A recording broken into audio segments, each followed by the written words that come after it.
दोस्तों देखिए, हम इस चैनल पर मैट्रिमोनियल विवादों की बात करते हैं और जो लॉ है वो दोनों ही पक्षकारों के लिए होता है, चाहे वो वाइफ साइड से हो चाहे वो हस्बैंड साइड से हो। अब वाइफ साइड से तो आपको पता है कि कौन कौन से लॉज होते हैं। वो मेंटेनेंस में जा सकती हैं, अपना रेसिडेंस राइट मांग सकती हैं और कई बार आपके ऊपर एफआईआर भी दर्ज करा दी जाती है। लेकिन आपका एक क्वेश्चन जो कि बहुत समय से बहुत सारे लोग पूछते हैं और इसका कोई स्पेसिफिक जवाब नहीं मिल पाता, उसका कारण है कि हर एक केस की परिस्थितियां अलग होती हैं, हर एक बंदे की सिचुएशन अलग होती है। लेकिन फिर भी कोशिश करके मैं जनरलाइज फॉर्म में आपको बताने की आज कोशिश करूंगा और बहुत सारे केसेज में आपको ऐसे बताऊंगा जो कि आप वाइफ पक्ष पर कर सकते हो अगर उनके हैंड पे कोई मिस्टेक हुई है। दोस्तों वीडियो बहुत इंपॉर्टेंट होगा और ये वीडियो पूरी तरह से आपको आपके राइट से अवेयर कराने के लिए है, क्योंकि यदि आप पुरुष हैं तो ऐसे केस में आपको ये पता ही नहीं होता कि आपके पास कौन कौन से राइट हैं। अब देखिए दोस्तों, जैसे महिलाओं के लिए स्पेसिफिक कानून है, जैसे देखिए महिलाओं के लिए स्पेसिफिक एक्ट है कि वो डीवी एक्ट में जा सकती हैं, या फिर स्पेसिफिक 125 सीआरपीसी है वो उसमें जाकर के अपना मेंटेनेंस क्लेम कर सकती हैं, या 498 आईपीसी है कि यदि उनके साथ क्रूरता हो रही है तो उसमें जा सकते हैं। लेकिन इस तरह से मेल के लिए कोई स्पेसिफिक एक्ट नहीं है। तो फिर अब आपकी तरफ से क्या किया जा सकता है यदि आपके साथ कुछ गलत हो रहा है? इसी विषय पर आज की इस वीडियो में मैं आपको सारी बातें समझाने वाला हूं। कई सारे केसेस ऐसे बताऊंगा जो कि आप वाइफ पक्ष पर कर सकते हो।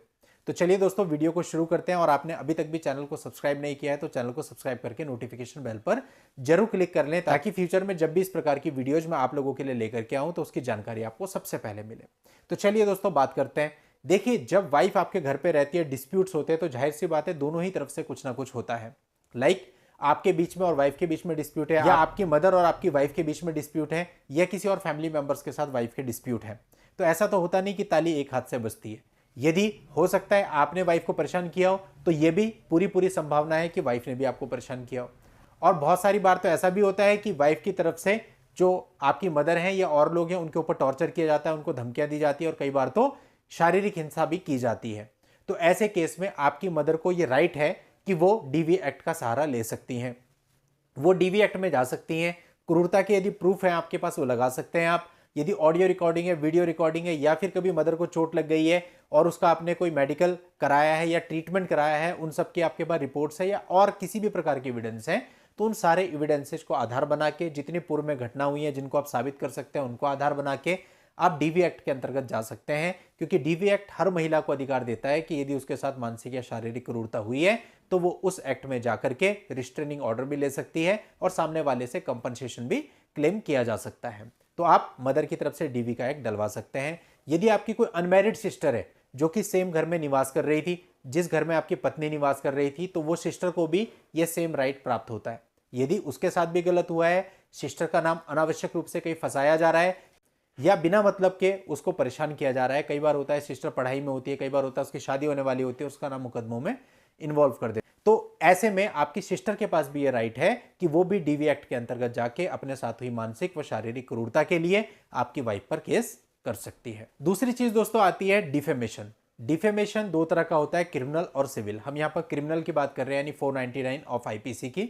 देखिए, क्रिमिनल डिफेमेशन होता है कि जब कोई व्यक्ति आपकी इज्जत को नीलाम कर रहा है, जब आपकी इज्जत को उड़ाया जा रहा है। आजकल तो बहुत आम है ये कि क्या होता है, सोशल मीडिया पे कोई स्टेटस डाल देते हैं, कोई फोटो डाल देते हैं, किसी प्रकार के र्यूमर फैला देते हैं। तो ये सारी चीज़ें यदि हो रही हैं तो आप इन सब चीज़ों को कलेक्ट कीजिए और इन सब चीज़ों को कलेक्ट करके इन एविडेंसेज के आधार पे 499 आईपीसी में सामने वाली पार्टी पर केस फाइल कर दीजिए। क्योंकि अगर उन्होंने गलत किया, आपके पास एविडेंस है, तो जाहिर सी बात है आप उसे बहुत ही इजीली साबित कर देंगे। लेकिन साथ ही साथ हमको यह भी ध्यान रखना चाहिए कि डिफेमेशन केस बिना किसी आधार के, बिना किसी एविडेंस के डालना बिल्कुल भी उचित नहीं है। क्योंकि दोस्तों जो केसेज आप वाइफ पक्ष पर करते हो वो मजबूत हो तो ही फायदा है। यदि आप उल्टा सीधा कोई केस डाल देते हैं जिसमें कोई जान नहीं है, जिसका कोई एविडेंस नहीं है, तो फिर उसका कोई भी मतलब नहीं बनता है।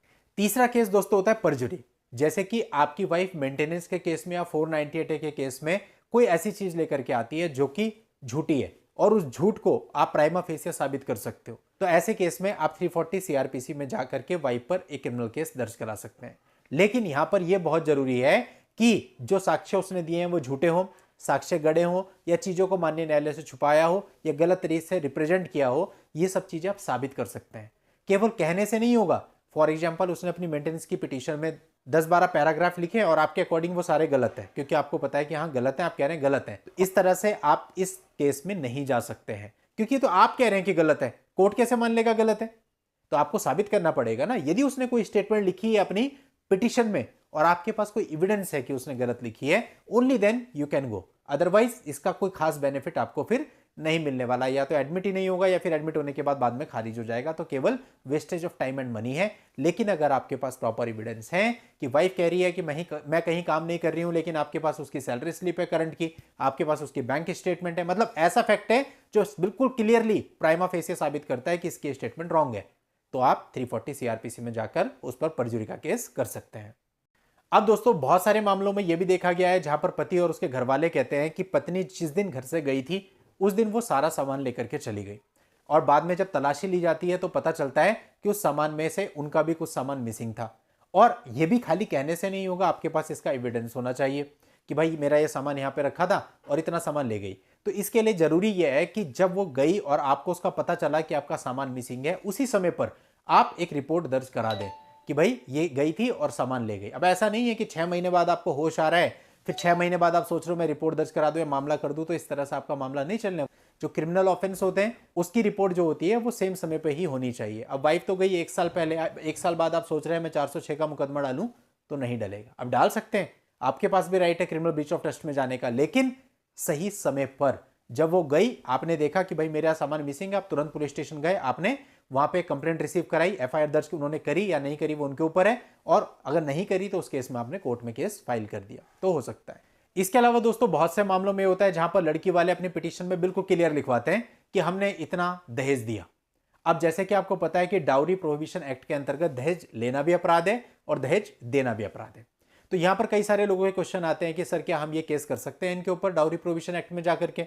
तो देखिए कर सकते हैं बिल्कुल लीगली, लेकिन प्रैक्टिकली इसको स्टैंड करना थोड़ा सा मुश्किल है और इसमें डिफेंस लेना भी थोड़ा सा मुश्किल है। क्योंकि दोस्तों यदि आप इस बेस पे जाते हो कि वो कह रहे हैं कि हमने दहेज दिया और उन्होंने क्राइम कंडक्ट किया है, तो इसका फिर सीधा सा मतलब हो गया आप इस चीज को एडमिट कर रहे हो कि उन्होंने दहेज दिया है। इसका दूसरा पहलू ये हो गया कि आपने दहेज लिया है, तो ये प्रैक्टिकली स्टैंड नहीं कर पाता। इसमें जा सकते हैं आप, लेकिन जाने के लिए बहुत टेक्निकली खेलना पड़ेगा, तभी ये केस स्टैंड हो सकता है, अदरवाइज नहीं।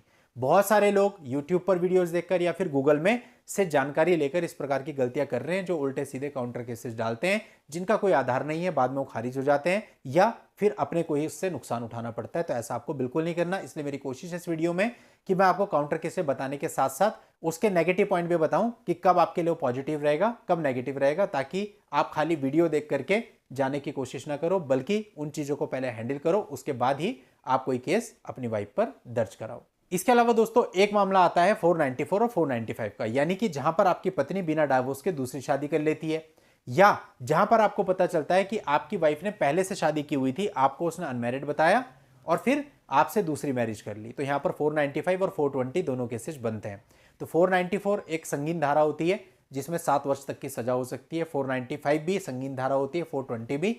तो आप इनमें जाकर के भी अपनी वाइफ पर केस दर्ज करा सकते हो यदि आपका मामला ऐसा है। इसके अलावा दोस्तों एक ऑप्शन ये भी होता है, कई बार होता है कि आपने वाइफ को कुछ पैसे दिए हैं और वो ऑन रिकॉर्ड है, या आपने अपने वाइफ के घर वालों की हेल्प करी थी और कुछ पैसे दे दिए थे, लेकिन आज वो बिल्कुल डिनाई कर देते हैं कि हम वापस नहीं करेंगे, अमाउंट ज्यादा है और आपको वापस लेना है।